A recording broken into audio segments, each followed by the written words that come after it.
Well, good morning, and glad that you're listening to this video. I've often heard it said that each person has a story to tell and a life to live. And as a follower of Christ, when we tell our stories or we live our life, we do it in the shadow of the life of Jesus, His death and His resurrection. And when we do that, whether we do it inside the church or we do it outside of the church, it actually is a witness of our faith, and at the same time of God's kingdom and God's kingdom's values in the world. And today I want you to hear a story of actually a recent 16-year-old driver, Katie Shaw. She is a member of our congregation and a member of our youth group, and I want you to hear her story of something she did outside of the church last year during COVID pandemic time, and just how that has blossomed and grown in a way that God is using it now and to reach people for His Son, Jesus Christ. So this is Katie Shaw, and Katie is a recent recipient of the Gold Award for Girl Scouts, which is, if you're unfamiliar with that would be maybe the equivalent of an Eagle Scout, if you're familiar with Boy Scouts. And Katie, tell us about your project, because it was not something that was done overnight. It was the better part of about a year or two. So yeah, it was about 6 months. Yeah. I started with my mom's on Facebook, and she saw this how this lady had done her daughter had done her Gold Award, and she did a little free library, and I was like, well, that's really cool. And it was an idea for a while, for about a week, and then this construction site, Herndon Construction, reached out and was like, we saw your post about your daughter doing her Gold Award and how you were thinking about the free libraries, and we built some during Corona, and we would love to give them to you, and you can use them however you want, but we think that'd be really helpful. And so then I was like, okay, this is going to be my Gold Award, this is what I'm going to do. And so it started off as I was thinking about where to do it, and St. Paul had gone to True Spring a few times and worked with them, and so I was like, okay, that's a good place to start. And I knew the principal of Fox Elementary, and True Spring is offspring of Fox Elementary for the kids that need more help. So I was like, okay, that's good, and I can do that. But I had 3. So I was like, okay, so I need to find another place. And so we gave one to another friend. She put it in her church, and they used it. But we also put another one. I put one in Rose Hill Park for the community. But it started off as I went and visited with Miss Jackie Somerville, because I contacted True Spring, and I said, talk to her. She's always wanted to have one of these on her front porch. And so I went and talked to them, and her classroom is right on it's the front of True Spring. Right. So it'd be great to put it on her front porch. And we talked, and she was so excited because True Spring had got all these donations from St. Luke and other churches that were just sitting because they didn't fit in their library. And she thought this would be a great way to utilize them. And so the first day I was there talking to her, I labeled 2 crates full of books and then brought 3 crates of books home, and labeled them that night. Right. And then I really was starting to think about how to do my little libraries and how to decorate them and stuff. And I really thought that since True Spring is based off the church, Grace Church, it's an offspring of that. It's that they're right next to it. I wanted to put a Bible verse on it, so I put Bible verses on it, just thinking that was the basis of True Spring, nothing where I was thinking it would reach many people, honestly. But I was really hoping it would. I just didn't think it would in that community. And yeah, it was just great.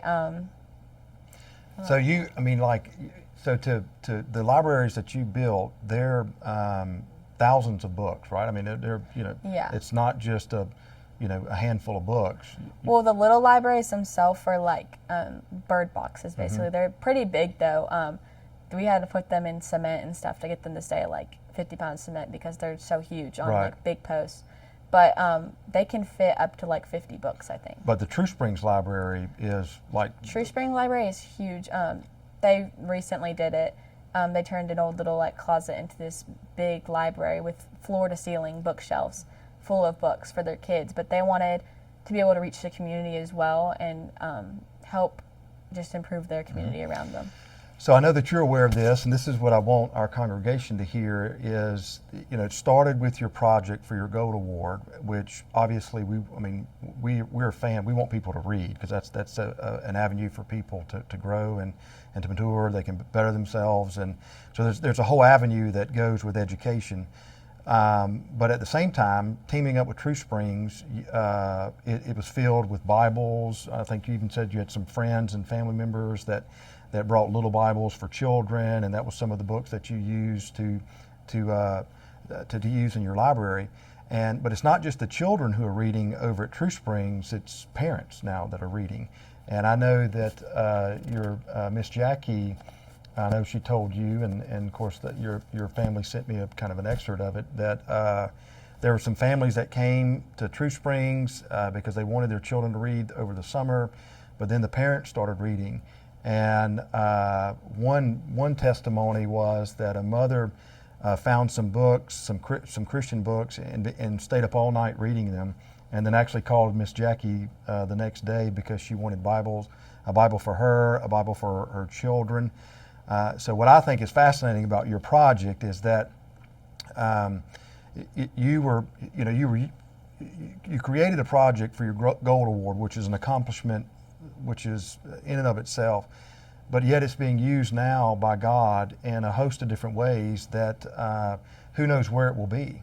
And often when we live a life for Christ, some things we do inside the church, some things we do outside the church.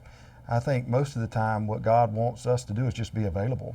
And so your availability during COVID to fulfill your project is now being used in a way for the gospel. So I know you probably don't consider yourself an evangelist, but maybe so. I mean, it's amazing how God can use. I mean, did you think that would even be the possibility? No, the most I thought would happen is the kids would actually be exposed to the Bible. Mm-hmm. Although True Spring is a Christian right. school, they don't force it on the kids because sure. they know that's not something they're used to. They do encourage it, though. They definitely implement it a lot into their school.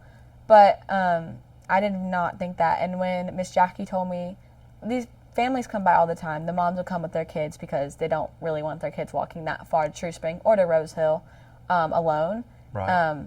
But some kids will come alone just because they are so excited to get a book. But one time I was there when a mom came up and she didn't grab a book, but she grabbed these Christian books for her kids. And so I was like, wow, that's great. Kids are getting exposed to right. this.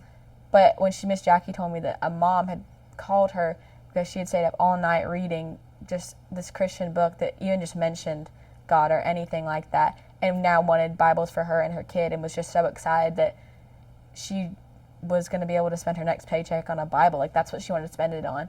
And Miss Jackie graciously gave them sure. all Bibles, which was really sweet. But I was just not expecting that would affect someone older than the kids. Sure. Well, the great thing about the gospel and just how God can use all of our works, I mean, some works we do specifically in light of the gospel and the church. Some works that we do, or just the way we live our life, we don't start with the intention that God is going to use this, but who knows what God can do. I mean, God can take we were talking before we were doing this interview, a hug that you give a friend, or a kind note, or a text message, whatever. You think you're just being friendly or being caring, and the next thing you know, God is using that in a way that we have no idea. And so what I'm excited about these specific testimonies from what's happened here within just a few months.